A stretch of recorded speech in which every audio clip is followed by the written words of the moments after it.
Stay tuned for the Splash Live.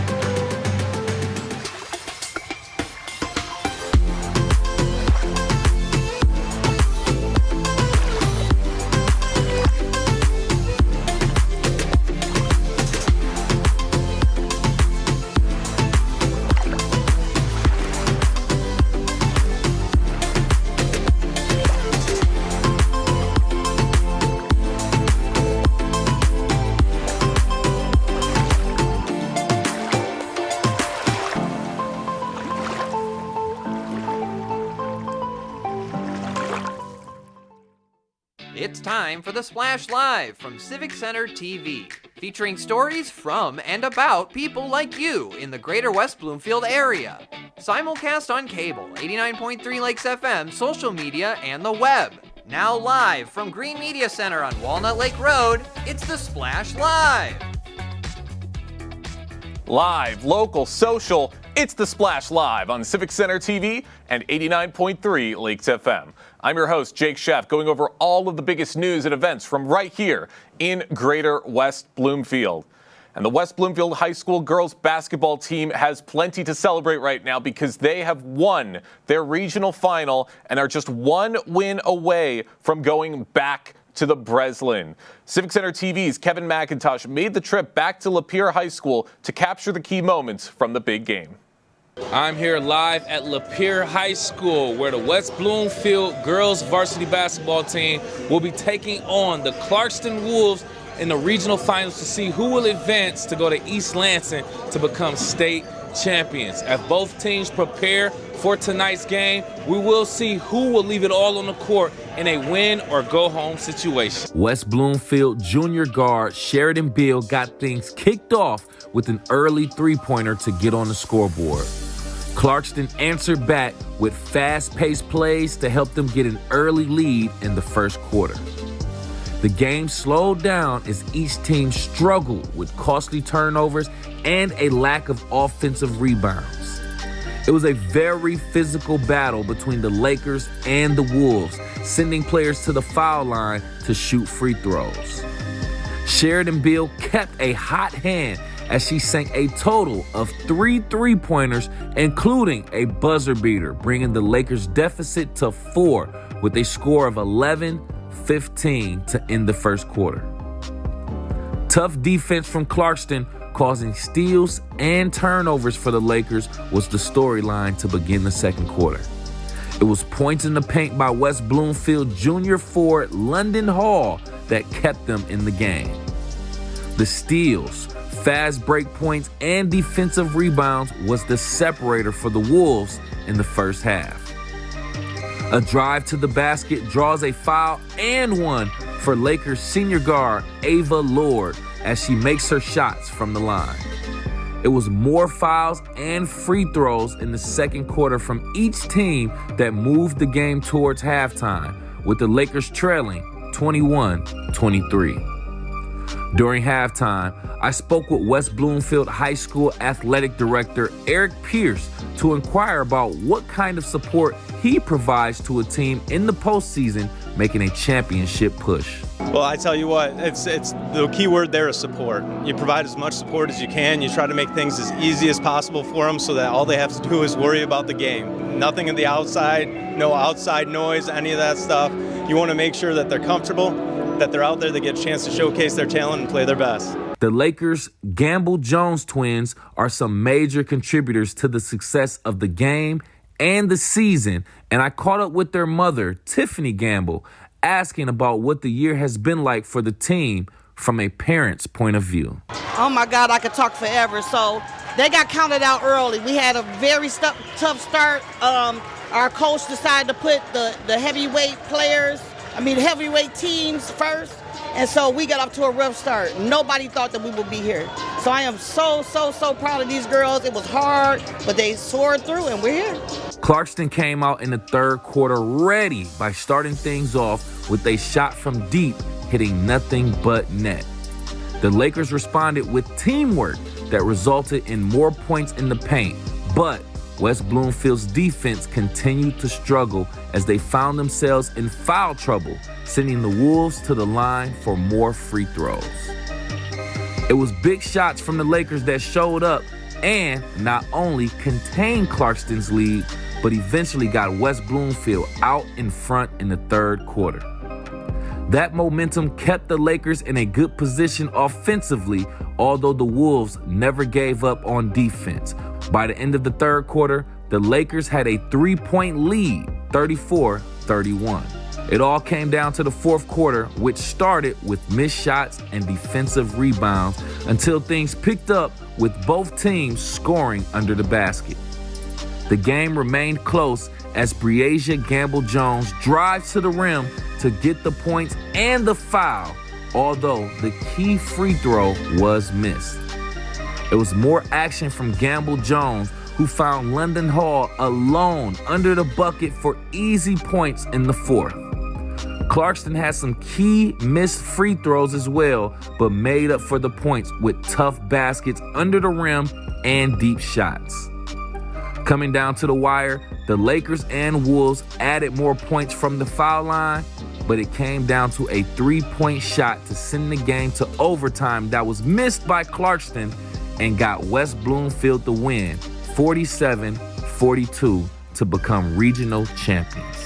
It was a game of free throws that made the difference for the West Bloomfield High School girls varsity basketball team to walk away with the victory tonight against the Clarkston Wolves in the regional finals. They will now take on Utica Ford Tuesday, March 18th at 7 p.m. at University of Detroit Mercy for the chance to see who will return to the Breslin for an opportunity to be state champions in 2025.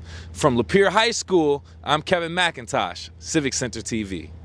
Man, that looked like an exciting game. Big thank you to Kevin McIntosh for going out and getting that coverage and for relaying all that information here on the Splash Live. The Lakers will play in the state quarterfinals on Tuesday at Callahan Hall at the University of Detroit Mercy. And if they defeat Utica Ford, they will move on to the state finals weekend for the 4th consecutive year. More on the Laker girls basketball team coming up, including words from their coach, Darren McAllister. Stay tuned.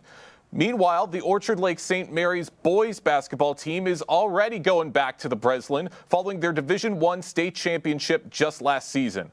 On Tuesday, the Eaglets defeated Macomb Lance Cruz North in the MHSAA Division I quarterfinal and will play in the state semifinal on Friday at 12 o'clock noon versus East Lansing High School. The star-studded St. Mary's team has been led by 5-star McDonald's All-American Trey McKinney, who this week was named Mr. Basketball for the state of Michigan. Kevin McIntosh spoke to McKinney about the award and the big win following St. Mary's quarterfinals performance.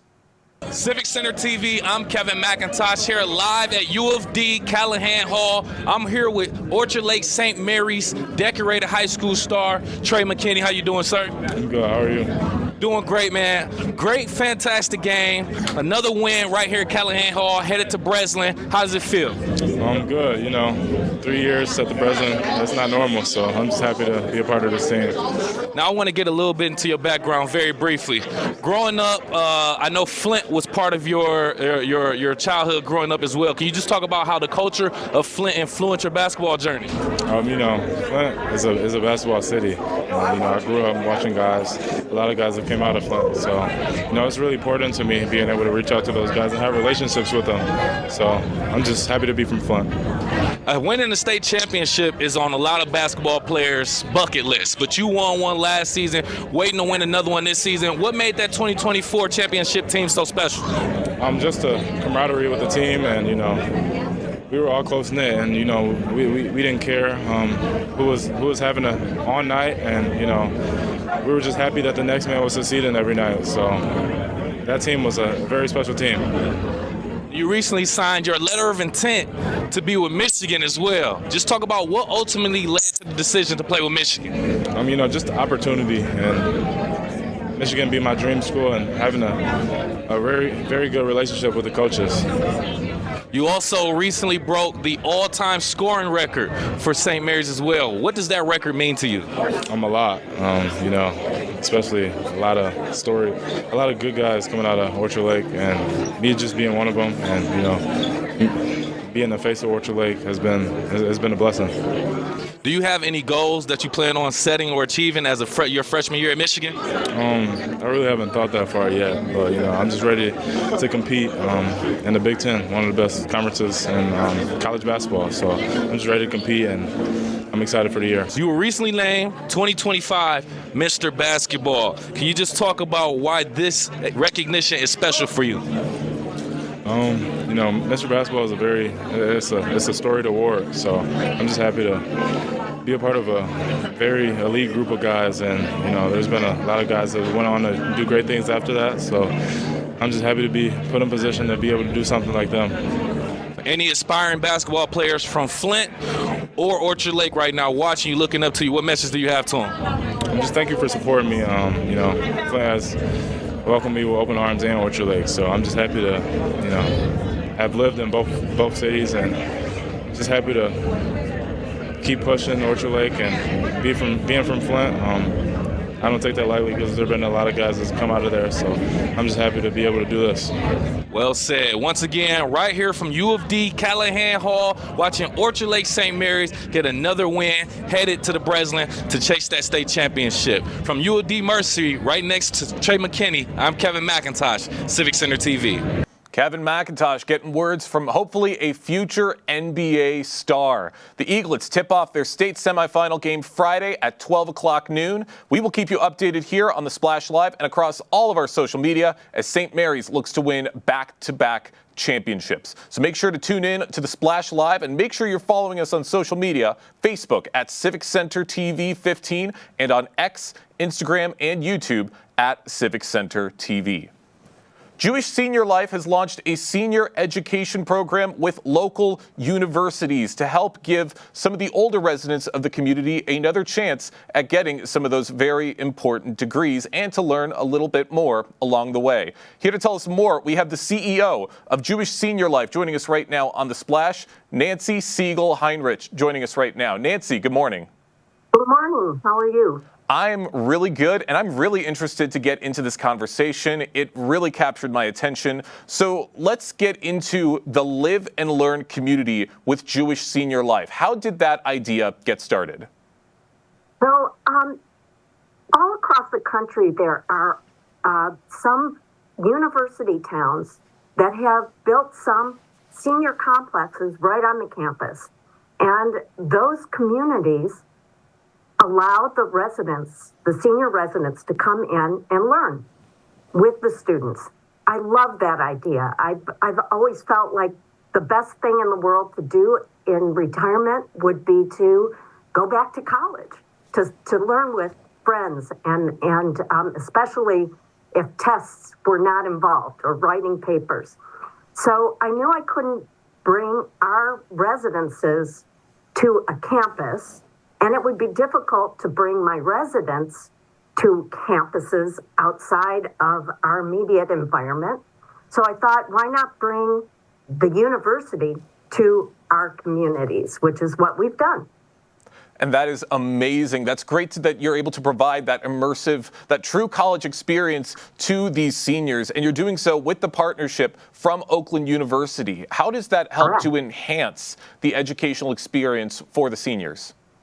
Well, Oakland University has the highest level of educational offerings around.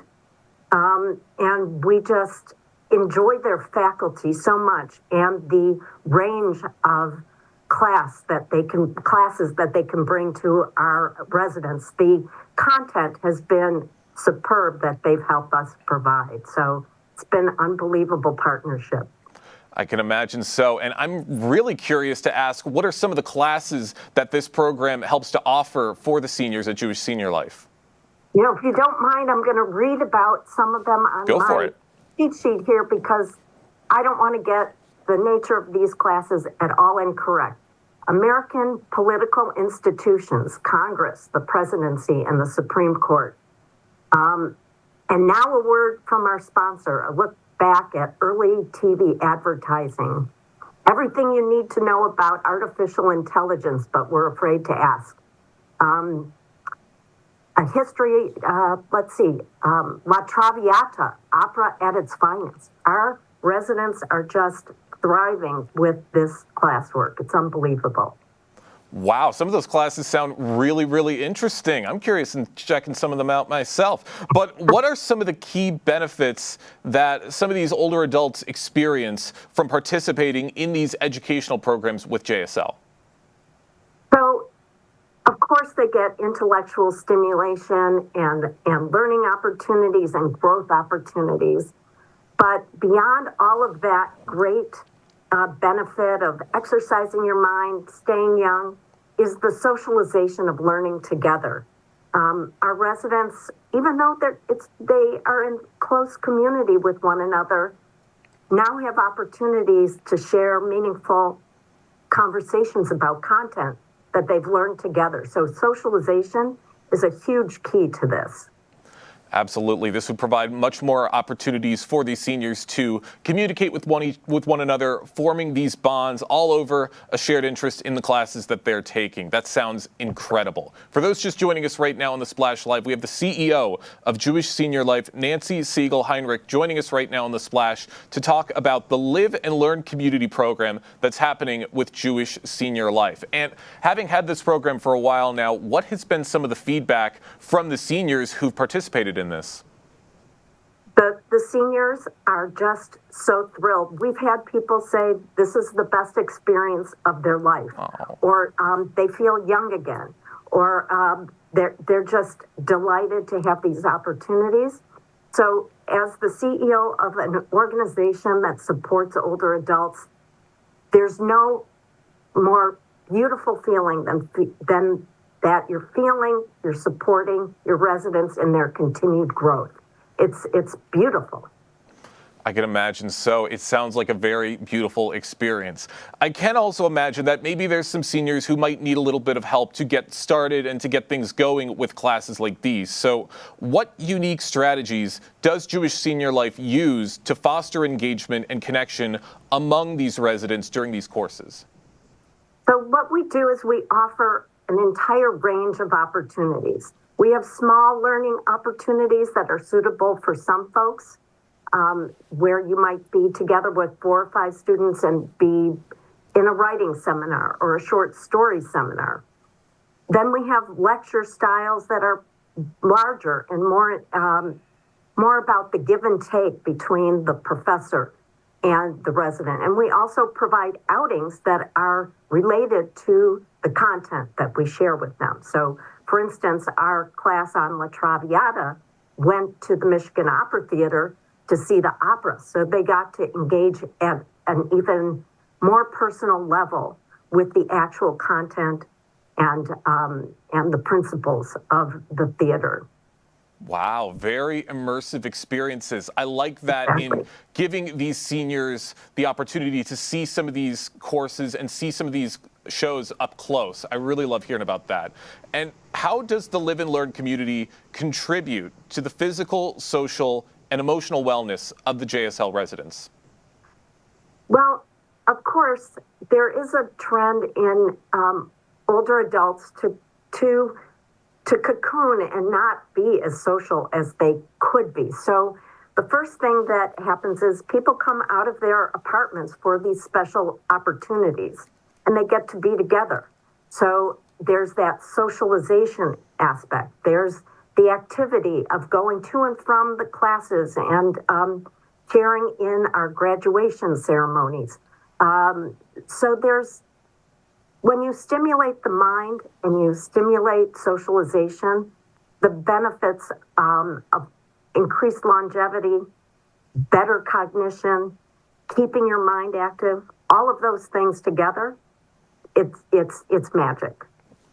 Well, I'm really excited to be hearing about this program. I hope it sticks around for a very long time, Nancy. One more quick question before we let you go. How do you hope to see the Live and Learn program expand, and what are your goals to expanding it to other residences? So we are anxious to expand the program to all of our communities. We have 6 communities on 2 campuses, one in West Bloomfield and one in Oak Park. we have independent living, assisted living, and memory care. And we have market rate communities and HUD subsidized communities. And we feel that content at this college level is appropriate for everyone. So we are out there obtaining funding as we can to make sure that we can bring this experience to all of our residents on all of our campuses, in all of our buildings. So it's just an opportunity that we think is so perfect to engage our residents and to enrich their lives, which is part of our mission, a huge part of our mission. And of course, we are Jewish Senior Life, but we're open to people of all faiths and beliefs, and we welcome everybody to come live with us and learn with us. I want to see this program expand as far as it can go. I can't wait to see what's to come in the future. Nancy, thank you so much for joining us today here on the Splash Live. My pleasure. Thank you so much. Absolutely. Love hearing about programs like this. Love hearing about these education opportunities for some of the older residents of the community with the Live and Learn program with Jewish Senior Life. Can't wait to see what's to come of the program in the future. And we've got plenty other great stories and programs to get into right after this quick commercial break, including words from the West Bloomfield Girls High School basketball coach Darren McAllister on their incredible season. Stay with us. Live, local, social. It's the Splash Live on Civic Center TV and 89.3 Lakes FM. We'll be right back with the Splash Live.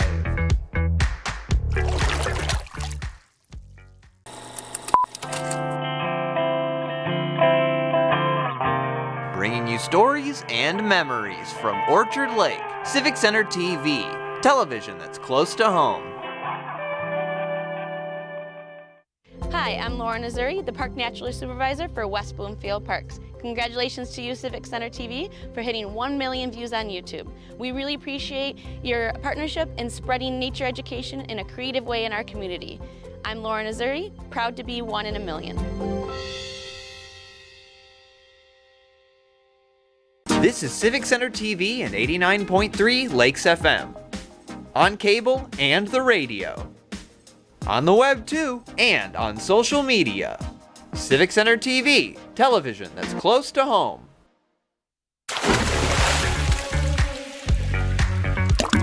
And now, back to the Splash, live. Live, local, social. It's the Splash Live on Civic Center TV and 89.3 Lakes FM. I'm your host, Jake Schaff, going over all of the biggest news and events from right here in Greater West Bloomfield. As we said earlier in the show, the West Bloomfield Girls Lakers prevailed with a 47-42 victory over Clarkston on Wednesday. And the Lakers are going to play Utica Ford on Tuesday, March 18th at the University of Detroit Mercy in the Division I quarterfinals. If they win, they go back to the Breslin for their 4th consecutive appearance on state finals weekend. A very exciting game in an already very exciting season. And here to tell us more and to share his thoughts on this season so far, we have the coach of the West Bloomfield Girls Lakers basketball team, Darren McAllister, joining us right now on the Splash. Darren, good morning. Good morning, Jake. How are you? I'm really good. First and foremost, congratulations on the team and for all of their success. You guys have been doing incredible work out on the basketball court. What have been your thoughts on this incredible season so far? Well, it's been an incredible season, but it's been an interesting season. We started out a little slow. We as coaches put together a brutal schedule to prepare us for March. And, we at one point we were 1-4, and I think a lot of critics and a lot of spectators wrote us off. But, we're still here. That's absolutely right. You came back stronger than ever. And you're certainly right. This was a much tougher schedule that you've experienced this year as opposed to the years past. And how do you think that has helped the team's rising stars to come into form as new stars? It certainly has helped us in terms of playing against the best. If you look at it, we had 8 losses, and 6 of those teams were playing in regionals. And 4 of those teams are playing in the quarterfinals. So we weren't playing cupcakes. We were playing the best of the best early on when we wasn't necessarily prepared. And now we understand that we won't see anything like we saw in December and in terms of being prepared. So we're prepared for it now. Our players are grown up, and it's at the right time. We play for March at this program. We don't necessarily play for the season. Hey, you're up against these tough teams once again. You're going to be facing these teams in the next couple weeks, and you've got something to prove. Now you're ready to take on these teams head on. And going into this season, you guys, you suffered some losses as some seniors left last season, like the Davis twins, Destiny Washington, and Kendall Hendricks. How has the program responded to the loss of these leaders in elevating this team? Well, the biggest thing is the players that were playing with those players were like sponges. When they were here, they weren't necessarily contributing as much, but they were really picking up and learning a lot of information and learning the work ethic. And I think that's what's helped them right now. And with these players, there's a lot put on them early on because everybody was saying, you guys are West Bloomfield. They're absolutely right, West Bloomfield, but it's a process. But I will say this: people have to remember, the road to the Breslin Center starts at 4925 Orchard Lake, and I hope people don't forget that. They certainly will not forget that. For those just joining us right now in the Splash, we have the head coach of the West Bloomfield girls basketball team, the Lakers, Darren McAllister, joining us right now to share his thoughts on the incredible season that the Lakers have been having so far. And Darren, I want to get into this game that just happened yesterday in Clarkston. Very tough opponent, very close game, almost went into overtime, but you guys ultimately prevailed. Did that familiarity with an opponent like Clarkson help in game planning and reacting to the adjustments that the Wolves made throughout the game? It certainly did. I mean, we knew Clarkston was a tough program, tough team, but we're a tough team as well. We split during the regular season, and for us, a little fuel to the fire was Twitter can help you or hurt you, and sometimes it can give you that bulletin board material, but some players and some coaches were putting out there, hey, we just lost to West Bloomfield, but we're the conference champs. So we just put in our heads, okay, you're the conference champs, but we're seeking that regional championship, and that's a bigger trophy and have a bigger meaning. So we had that bulletin board material, and we did what we were supposed to do last night. You certainly did, and now you guys are moving on to the quarterfinals, a very, very big game coming up. What are you going to be working on with the team before this upcoming quarterfinal match? Well, the reality is we've identified our opponents, so now it's up to the coaching staff to go ahead and scout. So we're all scouting right now. We don't know a lot about Utica Ford, but the reality is we know a lot about us. So we're just going to make sure that we do what we're supposed to do when we're supposed to do it. And if we do that, I think we'll be okay.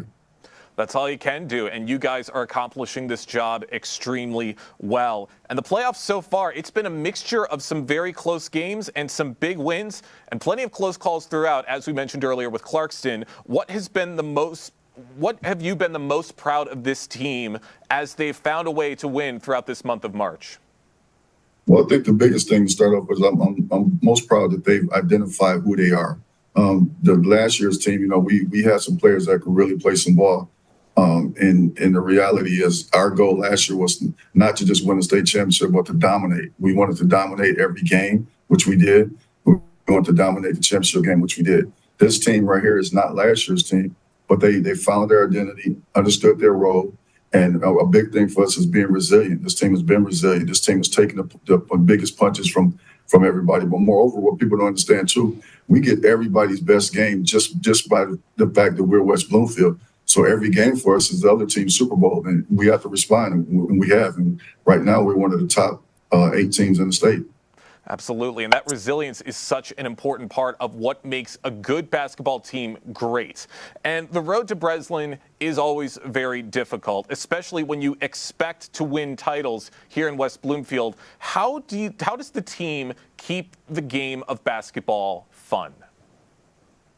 Well, winning is fun. That's the biggest thing. So if you go out there, the thing about us is we understand, a lot of people say, you guys don't smile, you don't laugh, you don't do this. Well, once we hold up that trophy, that's when we're smiling, that's when we laugh. When it's over, we're smiling, we laugh. But, when we're playing, we're in business mode. We're hunting. We're out there. We're trying to get wins. So we're just going out there and winning and giving our best effort. That's the fun part. So right now we're enjoying this ride. We hope we can ride it out to hold up another trophy. But right now, we've far exceeded any and everybody's expectations except ours. Certainly can't argue with an answer like that. Everybody loves to win. Darren, I'd love hearing your thoughts on this season. One more quick question before we let you go. What are the next steps that you guys can take to go from contenders to a title to destined to repeat as champs this year? Well, Jake, it's just one thing. Just go out there and be who we're supposed to be. I tell our players all the time, if you do what you're supposed to do, you'll be who you're supposed to be. And for the last 3 years, it's been just that way. And I don't see it being any different this year. I love it. That's exactly the kind of answer a coach should give. Coach, thank you so much for joining us today and for sharing your thoughts on this basketball season here on The Splash. Thank you so much. Go Lakers. Go Lakers. Absolutely. Can't wait to see what's to come from the girls basketball team as they carry on into the quarterfinals and hopefully repeat as state champs very, very soon. The Detroit Red Wings alumni are going to be facing off against a local hockey team known as the Michigan UCP Pucksters, all to raise money for cerebral palsy research. That match is going to be taking place on Saturday, March 15th at the St. Mary's Arena in Orchard Lake. I recently had the chance to speak with a board member of the Michigan United Cerebral Palsy team, Mike Ward, to hear about this incredible event and what it means to be raising so much money for so many people in need. We have a board member with Michigan United Cerebral Palsy, Mike Ward, joining us right now on The Splash. Mike, good morning. Good morning. How are you today? I am great and really happy to be talking with you about this incredible event that's coming up in March. What does it mean to you personally to be a part of such a unique and impactful event like the MIUCP charity hockey game? Well, we've been doing this now for 22 years. This will be our 23rd game. We actually started it in 2000. We took a couple years off for when COVID was reigning. But this event has really not only helped us from a financial standpoint, the organization, but it has created a ton of awareness for what our agency does in terms of our work with people who have cerebral palsy. But 65% of the people that we offer assistance to in the state of Michigan have a disability other than or in addition to cerebral palsy. So that's 2.3 million Michiganders who live with a disability. So that's why this event is such a big one for us. Wow, it's awesome to hear of the impact that you guys are having on so many people here in Michigan. And having done this event for 23 years, I'd imagine that there have been a lot of things you've seen from this event and how it's grown in that time period. Can you tell us about that? Yeah, when we first began, it was just a game between some guys who played beer league hockey and the Red Wing alumni. And over the years, we've grown it so that each player who is on our roster, they basically create a website profile on our fundraising platform, and they raise money.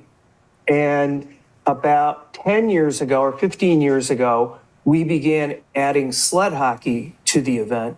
And sled hockey is played by athletes who have a disability that does not allow them to use their legs. So they can use their arms to propel them. And it's an amazing sport. And so we have a group of able-bodied athletes who get in sleds and participate with sled players from the Bell Tire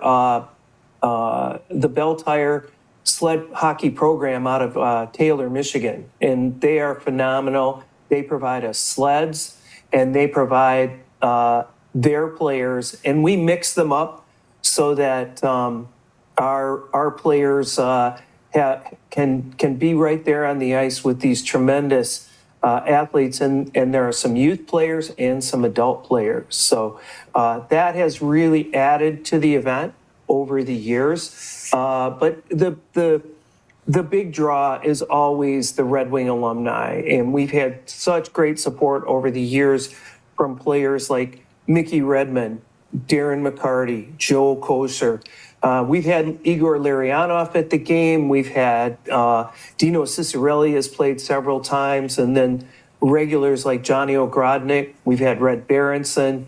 So we get lots of great names, and that's, part of the draw for people to come out and see these guys basically beat our beat our team. We're 0-21 and 1. Oh, no. We tied 1 year. We tied 1 year at the last minute, and we tied 10-10.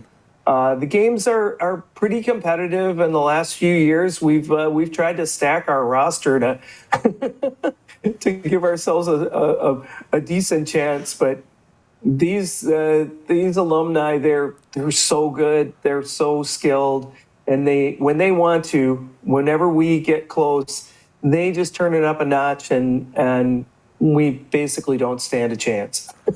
I can only imagine what must have been going through everybody's heads on that game when you actually did tie a bunch of former Red Wings players. That must have felt incredible. But how do the players for both the UCP Pucksters and the Red Wings alumni get involved with fundraising like this? And why is it so important to meet individual fundraising goals?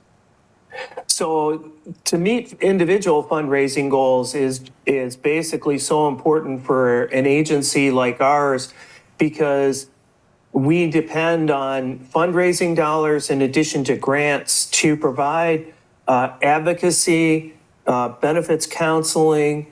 We provide assistive technology. We provide portable wheelchair ramps for those who need it, things like that. So the fundraising goals are always something that we have to keep a close eye on, and that's a year-round thing for us. It just as funding for different nonprofits have become more competitive, this is one of the events that we depend on to raise funds for our operating expenses. And then, in terms of getting involved, we have a great website, which is mi-ucp.org/hockey. And you can go on there, you can see all the players that are playing. And if you want to make a donation to any of them, or if you just want to donate to the event itself, there's a link there. But come out to the event. It's actually free. It's at the St. Mary's Arena in Orchard Lake, which is a beautiful rink.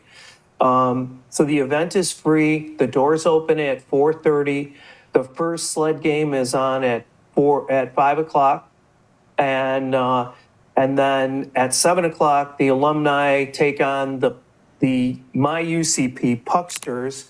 And we always do a bit of a parody jersey for an old NHL team, and this year we took on the old Whalers jersey, so it's the My UCP Pucksters, and we'll have things like 50-50 tickets there that we're going to be selling, and Chuck a Puck, which is you buy a puck for $5, and then at the break, everybody lines up on the side of the boards and throws them out, and whoever gets closest to the center dot will win either Red Wing tickets, Tiger tickets, $150 gift certificate from the Mitten State t-shirt company, or several other prizes.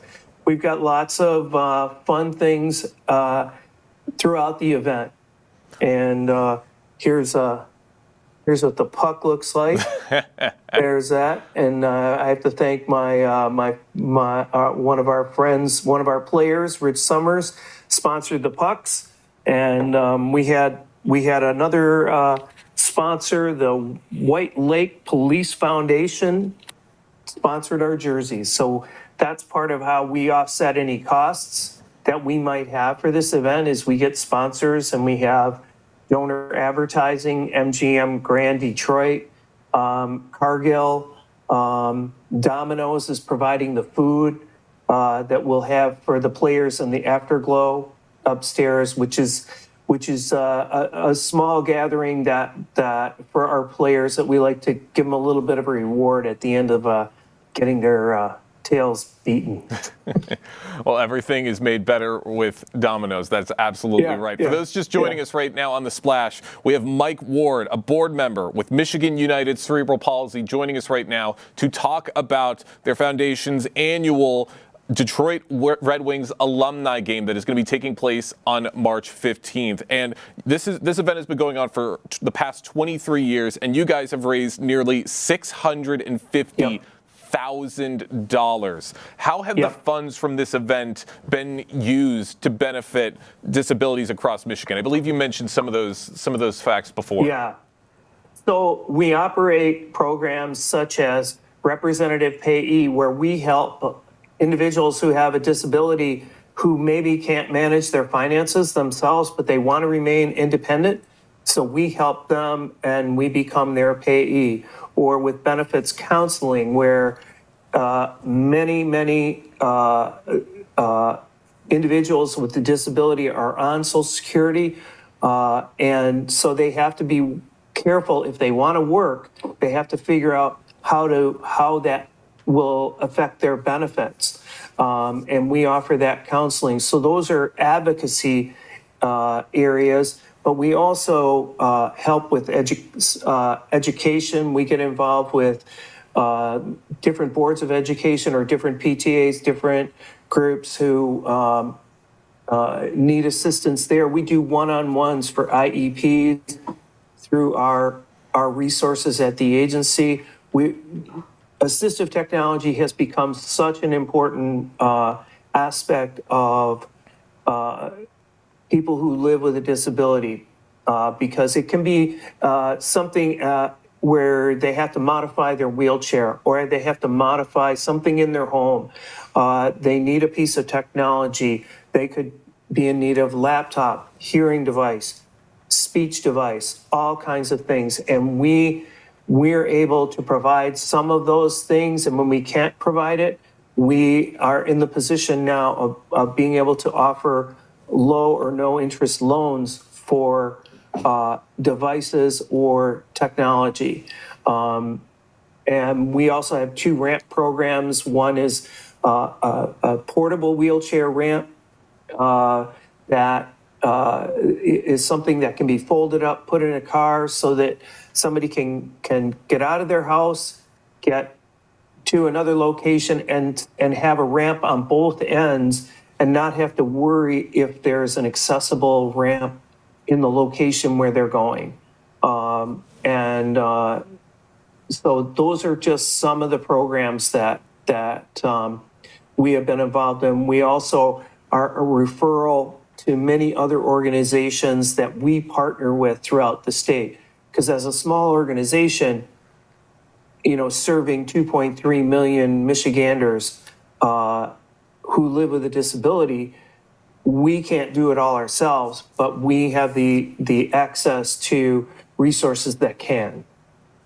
Well, that is amazing to hear of everything you guys are doing. This event sounds like so much fun. I can't wait to see it. I got one more quick question for you before we let you go, Mike.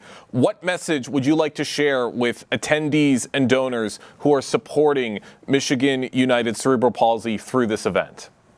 So the biggest thing is our goal is to close the disability divide. And that divide can be anything from the distance somebody has to go in their wheelchair where there's not an accessible ramp, or it can be the distance between their education or their workforce, or whatever that gap is. Everything that we do when we're looking at the programs and services that we offer is, does it close the disability divide? Does it help people close that gap?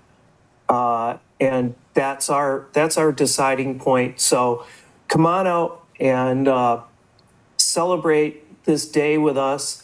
And if you make it there for the sled game, you are going to see some remarkable athletes at work on the ice. And come and meet them, come and support them, and throw a few bucks our way. That would be great. Well, I can't wait to see it. I'm sure the rest of the Greater West Bloomfield community can't wait to see it either. Mike, thank you so much for joining us on The Splash today. Thank you for having me. I really appreciate this. This is one of the ways that we are able to spread the word. So thank you very much. Big thank you to Mike Ward for taking the time to speak with us about this incredible event. It sounds like so much fun. I'm going to be there seeing all the action myself, and it's going to make such a difference and raise so much money for cerebral palsy research. We got other great stories and great interviews to get into right after this quick break. Live, local, social. It's The Splash Live on Civic Center TV and 89.3 Lakes FM. We'll be right back with The Splash Live. Want to enjoy Civic Center TV on your social media? Find us on Instagram at Civic Center TV. Get notified when we upload one of our interviews, full episodes, and more. Thank you for watching and listening to Civic Center TV and 89.3 Lakes FM. I'm Gina Gregory, president of the Greater West Bloomfield Historical Society. I'm excited that Civic Center TV has reached 1 million views on YouTube. Congratulations. That's just terrific. We appreciate everything Civic Center does for the Greater West Bloomfield Historical Society and the community. For us, they promote and highlight our events. It's awesome to have them available 24/7 on YouTube. I'm Gina Gregory and proud to be one in a million.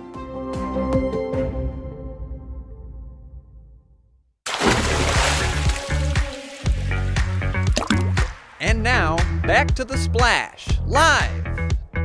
Live, local, social. It's The Splash Live on Civic Center TV and 89.3 Lakes FM. I'm your host, Jake Sheff, going over all of the biggest news and events from right here in Greater West Bloomfield. We're currently in the month of March, and March is Women's History Month, which means it's important to be highlighting some important resources and some important women business owners here throughout the Greater West Bloomfield community. Here to tell us some more information, we have the Executive Director of the Greater West Bloomfield Chamber of Commerce, Suzanne Levine, joining us right now in The Splash. Suzanne, good morning. Good morning. How are you? I'm great. Always a pleasure to talk with you. Really interested in getting into this conversation. How is the Greater West Bloomfield Chamber of Commerce celebrating Women's History Month this year? Well, I do believe that we celebrate our women business owners and leaders every day. One of the ways is that we have special occasions like our Women's Inspiration Network, that hosts special women leaders. They give talks about some of their journeys that they've had to navigate. And so we always try to do things of that nature to try to help our women in business, because we know that they have certain obstacles that men don't have to share. That's absolutely right. There are certain obstacles that women business owners have to deal with that male business owners don't have to. Could you relay some of those hardships to us here on The Splash? Well, it's often more difficult for women to borrow money than men. It's often more difficult for women to be taken seriously, especially in a boardroom, or for their voice to be heard. So one of the things we try to do is we try to connect them with the Great Lakes Women's Business Council, which offers free advice. They give them opportunities to get grants and loans, help them with their business plan. And we also have other women that offer financial counseling to women, because they do have different needs. So we do whatever we can to support our women business owners and our women leaders, because it's really important for the next generation to understand their role and hopefully make life better for everyone, not just for women. That's all anybody wants. We want to see these businesses succeed. And Suzanne, what have been some success stories you've seen from maybe some local female-owned businesses right here in the Greater West Bloomfield community?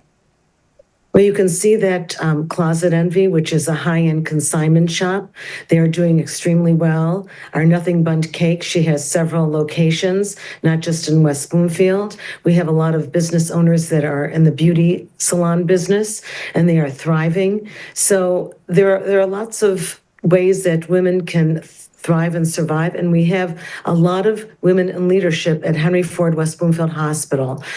So it's really great to see these women, and they offer their advice, their journey, some of the obstacles that they encountered and how they overcame them. And that's what we're here for. We're actually here for the entire community, but it's nice to be able to help certain specific areas of the community that seem to need a little more support. That's absolutely right. For those just joining us right now on the Splash Live, we have Suzanne Levine, the Executive Director of the Greater West Bloomfield Chamber of Commerce, here to talk about Women's History Month and promoting and helping female-owned businesses here in Greater West Bloomfield. And Suzanne, what is some advice you can offer to women who are looking to start their own business in this area of Michigan? I think the best advice is make sure that the market isn't saturated with your kind of business. It's going to be very difficult in this very competitive market to set you apart. You can contact Oakland County and see how many of those type of businesses exist in our area. You can call the township, you can call the chamber, but make sure that you are committed to this enterprise and that you understand all the implications of your business. Do you have a business plan? Do you have the financial backing? Are you able to sustain if you have a couple bad months? What about employee? Employee retention is the most important thing, because one bad interaction with an employee can ruin your business. So, trying to guide them in that way. But I think trying to figure out what makes them unique? What makes your business stand out? Because competition is never going away. So let's try to have a plan so that we can make sure that you succeed. That's absolutely right. Couldn't have said it better myself. And Suzanne, throughout the month of March, Women's History Month, you've been making the rounds a little bit. You recently had an appearance on the Thais Leverett show to talk about women in business and to talk about yourself. What was that experience like? The experience was great. She is really a star in the making. She knew exactly the right kind of questions to ask to get the kind of response, and made me feel so comfortable. So it was really, truly great. And I think we need more women interviewing women to hear their stories, because we all can glean some sort of a lesson from this. I know my journey is different than other women, but I think it's really important. The other thing is to mentor other women, especially younger women. I think it's really important to make sure that we understand it's not competition. These are our future leaders. These are people that we want to see in our community, make a difference. And so I think it's really important to try to find someone that needs your help and guide them along the way. That's certainly right. That's all great things we can do to help these business owners. One more quick question, Suzanne, before we let you go. And you just touched on this a little bit, but how can the community better support women-owned businesses here in West Bloomfield? I think the best way is if we have like another women's pop-up like we did last year at Orchard Mall. It was great. We had about 60 businesses of independently owned women businesses. They can also support by calling the chamber or calling the township, trying to find out who these business owners are. Go and visit them. Go into a Closet Envy or a Nothing Bun Cakes or a beauty salon and introduce yourself. Maybe you want to try out their product. I think it's really important, obviously, to support every member of our community. Our businesses, especially our small to medium-sized businesses, are the backbone of not just our township, but of our nation. So whatever we can do to support them would be great. And also, I want to give a shout out to all the moms out there, because they have the most important job of anyone.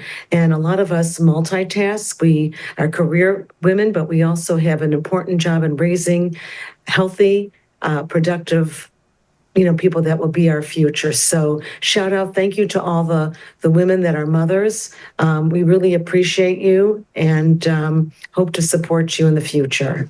That's absolutely right. One of the most important jobs in the world. Hi, Mom. I know my mom's probably watching. Suzanne, thank you so much for joining us today here on the Splash Live. And she did a good job with you, so you can tell her I said so. I absolutely will. Thank you, Suzanne. Loved getting into this conversation and loved hearing about what we can do to help promote and support women business owners here in Greater West Bloomfield. And as was mentioned in the interview, Suzanne recently appeared on the Thais Leverett Show to talk about her career and to talk about what she provides for the city of West Bloomfield. We have some highlights of that interview with Thais Leverett right now. You know, sitting where you sit right now and you're seeing the ebb and flow of the community that you love change often. Whether it's from something like a pandemic, whether it's political changes, whether it's financial upturns and downturns. What are some of the things that you have to, whether it's focus on or what kind of gives you what you need to help West Bloomfield navigate those changes that happen so often? Well, that's great. I'm always trying to reinvent the chamber, and I tell people they have to reinvent their business. Plus, competition's never going away. Sure. And so there might be 10 med spas. What makes yours unique? So I try to sit down with them and help them figure out the clients they want, and how can we do this? Is it TikTok? Is it Instagram? But I really do believe, especially with health and money, those are trust issues. You're not going to just go to any dentist. You're not. And you're not going to give your parents to any home care person. So that's why I created these unique networking venues so that they can meet other people and build the trust that they need to have them trust. Yes, I'm going to come to you as a dentist. I'm going to allow my parent to be in your assisted living place. And so it's a battle because you're trying to really figure out what is the next big thing. How can I help these people? Because no matter what they say about social media, I do not believe it will ever replace this kind of one-on-one getting to know someone. What are some of the things from maybe a previous role that you feel have influenced what you do now? Oh, that's a great question. I think, as I say, I had a lot of experience in television. Right. The creativity. And unfortunately, it's a very competitive field. So, trying to navigate all that and not create jealousy, because there were certain awards that I won where my peers did not. Yeah. But, trying to figure out, really learning about people. And I think it's really important. One of the best things that I ever learned is someone said, if you take the word listen and you rearrange the letters, it's silent. Oh. So listening to what... Gets her pen and does it. That's right. But no, it's like everyone wants to feel validated and respected and that their opinion matters. So I think that was the best thing when I was a producer, because I'd have to go out into the field or I'd have to get someone to come on the show and maybe they were hesitant. So I would listen to their story or get them to talk, and usually they would agree to it or they would help me find somebody else. And I think that's that, and learning to be grateful and gracious. That's something that people often miss in day-to-day life, is just being grateful for the little things, the little moments, the little interactions, for sure. Definitely something that we can all get back to. And West Bloomfield is a very special place for a lot of reasons, but I think the involvement that the Chamber has in some of the most basic things in the community. I know the Chamber has been involved in the high school. Right. I have 2 kids who graduated from West Bloomfield High School. I have one in elementary. Do the math, send lots of prayers. But the Chamber touches all elements of our lives in this community, and it's very evident and apparent, for sure. No, absolutely. And I'm a big advocate of West Bloomfield schools. All 3 of my kids graduated from there and are very, successful, hardworking, just good human beings. Right. And so the schools are great, and I think we need to support whatever we can on our community, because we've got the most beautiful parks, we have the greatest library. It's a great library. And we have a very diverse community that seems to have been able to navigate, all of the issues that we have and still, seem to get along. And we're still together. Yeah, for and sure. which is great. And that's the way that I feel about the people in my chamber. I'm more of a boutique-y kind of concierge chamber. I know all my members, and I know their business, and I can help them strategically plan. And if I can't, then I refer them elsewhere. Right. right? So they need to succeed, whether it's right here with you, great, but if not, you're still focused on making them successful. Absolutely. And, you know, I always tell people, maybe my chamber isn't the right one for you. I'm okay with that. Right. You know, just like, you know, this might not be the right restaurant, that might not be the right doctor, that might, you know, whatever. Right. And I'm okay with it because I know what I have to offer. Right. And I feel like I have a lot to offer I have a senior resource group that networks, and then I created a talk time where now people can get in front of seniors and give them advice and health advice. That's fantastic. We have a Women's Inspiration Network, a WIN. We have our Business Innovation Generator. I'll be calling you after I know. this. We have a great leadership breakfast. Last year we had Casey Crane Communications, and my good friend Roop Raj, great. that I love, that I met actually when I was doing Club Connect, and used him in a lot of my shows. So, and because I've maintained those relationships, you know, people will do things for you, but you know, show, you know, and I'm a big believer in the thank you note. I still write the old-fashioned thank you note. And receive it in a handheld piece of paper. Because people know that you took and that's what they want to know, that you took the time and the effort to acknowledge them. For sure. And so, you know, that's kind of Wise words from Suzanne. That was just a little snippet of that interview with Thais Leverett. You can check out the full interview on our website at civiccentertv.com or by scanning the QR code that you're going to see on our screen in just a moment. You could go right to the website and you can check out all of our previous interviews from all of the episodes of the show and all of the interviews we've had from our other programs. But that is going to do it for us today here on the Splash Live. There's the QR code right there. You can scan that QR code, go right to the website. But that is going to do it for us today right here on the Splash Live. I want to say a big thank you to all of our guests for stopping by, for Kevin McIntosh for his work getting that basketball coverage, and for everyone here on the team, I've been your host, Jake Schaff. Live, local, social. It's the Splash Live on Civic Center TV and 89.3 Lakes FM.